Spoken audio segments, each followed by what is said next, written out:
Magandang araw mga bayang karerista, June 26, 2024, Karera Tips and Lineups.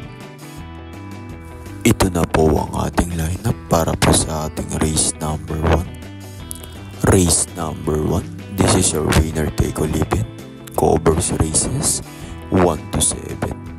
Carry over nga po ang ating winner take all dito mga bayang karerista, 3,217,767 pesos mga bayang karerista.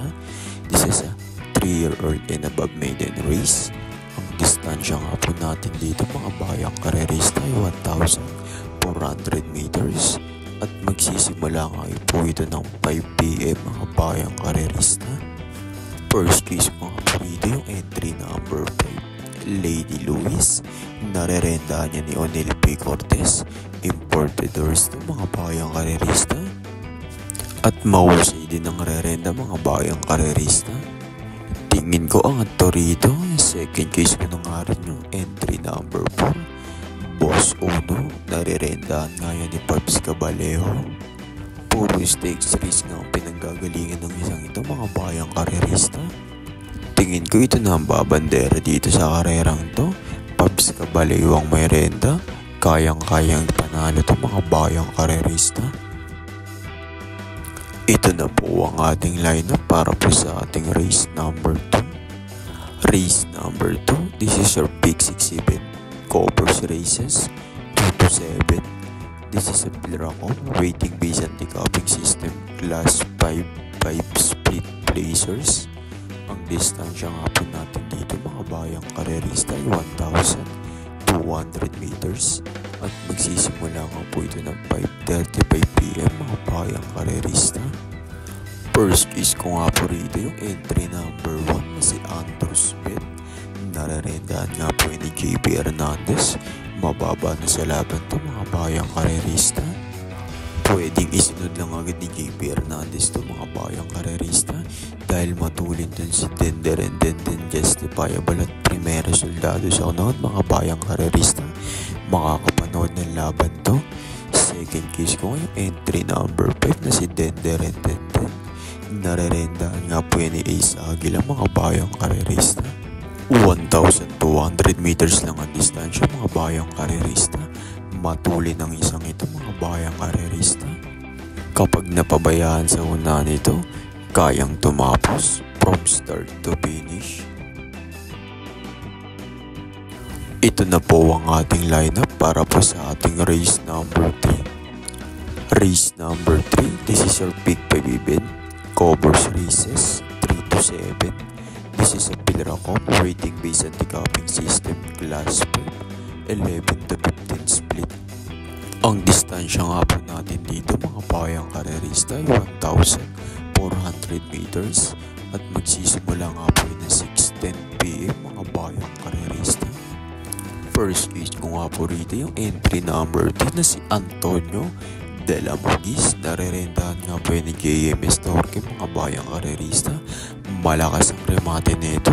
Bagay ito sa inete, JMS Torque. Ang lakas ng kayog nito mga bayang karerista. Kaya niyang ipanalo niya ito rito. Second case ko nga po yung entry number 9 na si Maki Boy. Narerendahan nga po ni John Alvin Gosa mga bayang karerista. Isang deremate din. Nasa kondisyon to si kabayo mga bayang karerista. Mahusay pa ang may renda, kaya manalo nito rito. Third case ko nga mababa na sa laban, entry number 7, work from home.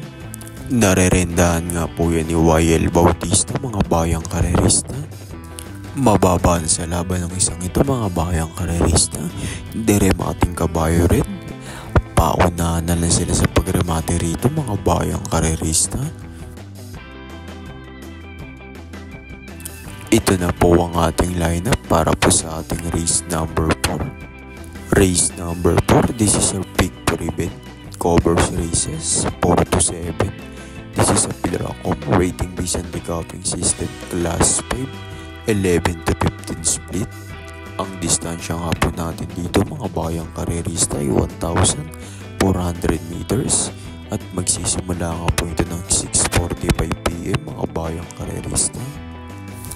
First case ko nga po rito, mababaan sa laban to. Entry number 3, Hombre. Narerentahan nga po yan ni AI Uy Jr. mga bayang karerista. Mababaan sa laban to mga bayang karerista. Ang ikakatalo lang dito nito mga bayang karerista kung ibabiyahe ito kapag labas to rito. Mahihirapan silang talunin to mga bayang karerista. Second case ko ngayon, entry number 2, Stand and Bait. Narerentahan nga po ni JR De Ocampo. Nasa kondisyon tong si Kabayo mga bayang karerista. Malakas ang remate nito mga bayang karerista. Long shot to rito. Third case ko ngayon, entry number 8 na si Malibu Princess. Narerentahan nga po yun ni Pops Caballeo. Mabibigat nga mga kinakalaban nito mga bayang karerista. Galing mga laban sa stakes race to mga bayang karerista. Deremating Kabayo rin at gamay ni Pops Caballeo to mga bayang karerista. Ito na po ang ating lineup para po sa ating race number 5. Race number 5, this is our last daily double plus one event and extra double event. This is a Pilracom waiting piece and the system. Class 5, 6 to 10 split. Ang distansyang po natin dito mga bayang karerista ay 1,400 meters at magsisimula nga po ito ng 7:20 PM mga bayang karerista. First case ko nga rito yung entry number 7 na si Dugong Bugaw. Narerentahan nga po yun ni CS Parin Jr. mga bayang karerista. Nabitin nga lang ito nakaraan kay Biglang Buhos mga bayang karerista dahil 1,200 meters lang ang distansya nun. Ngayon 1,400 meters. Kaya niya na makaremate rito na maayos mga bayang karerista. Second case ko na mababa na sa laban, entry number 5, Monument. Narerentahan nga po yan ni JMS Torque. Mababa na sa laban to rito mga bayang karerista. Malaking kabayo ito, gamay ni JMS Torque ito mga bayang karerista. Huwag lang ibabiyahe ito, malaki ang panalo nito rito. Third case ko nga po yung entry number 1 na rin, Blue Thunder. Narerendahan nga po yan ni NC Lunar.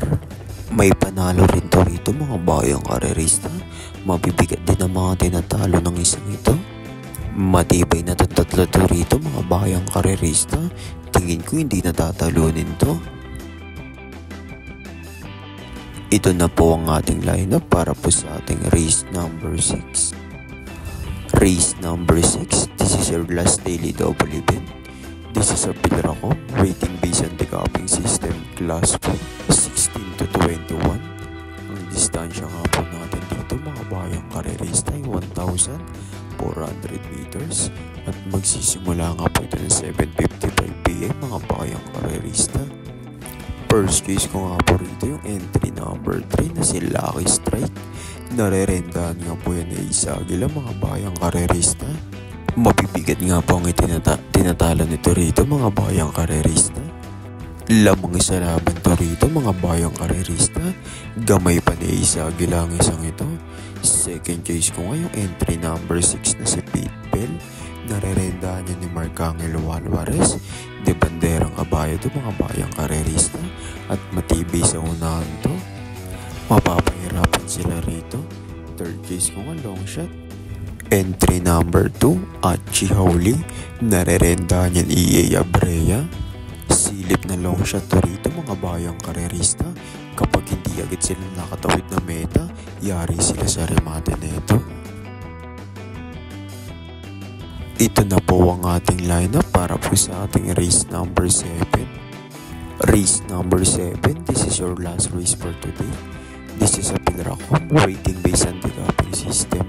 Class 4, 28 to 33. Ang distansya nga po natin dito mga bayang karerista ay 1,400 meters at magsisimula nga po yun ng 8:30 PM mga bayang karerista.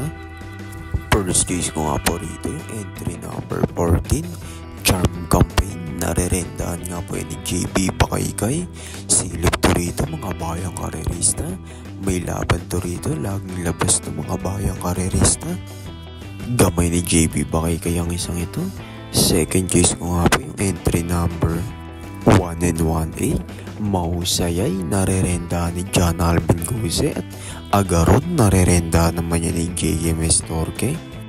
Parehas mahusay ang dalawang ito mga bayang karerista, parehas may panalo. Malakas ang remate ng dalawang ito mga bayang karerista. Third case ko nga pong entry number 10 na si Mabel. Narerendahan nga po yan ni JB Hernandez mga bayang karerista. Maganda ang mga itinatakbo nito mga bayang karerista. Last run nga to sinaba kay King Tiger pero maikli lang ang kanilang pagitan mga bayang karerista. Kayang sumabay nito. Gamay pa ni JB Hernandez ng mga bayang karerista. Shoutout po na tayo mga bayang karerista. Shoutout daw ba galing yan kay John Balbastro. At shoutout din kay Nelson Navarro. Maraming salamat po sa pagsubaybay sa ating karera tips and lineups mga bayang karerista. At dyan na po nagtatapos ang ating karera tips and lineups mga bayang karerista. Ngayong araw ng Miyerkules, June 26, 2024. Huwag niyo pong kalimutan na mag-like and subscribe po sa ating YouTube channel mga bayang karerista. Sa mga gusto magpa-shoutout, comment lang po kayo sa ating comment section at isa-shoutout po natin yan sa next racing video mga bayang karerista. Good luck and happy racing po sa inyong lahat mga bayang karerista.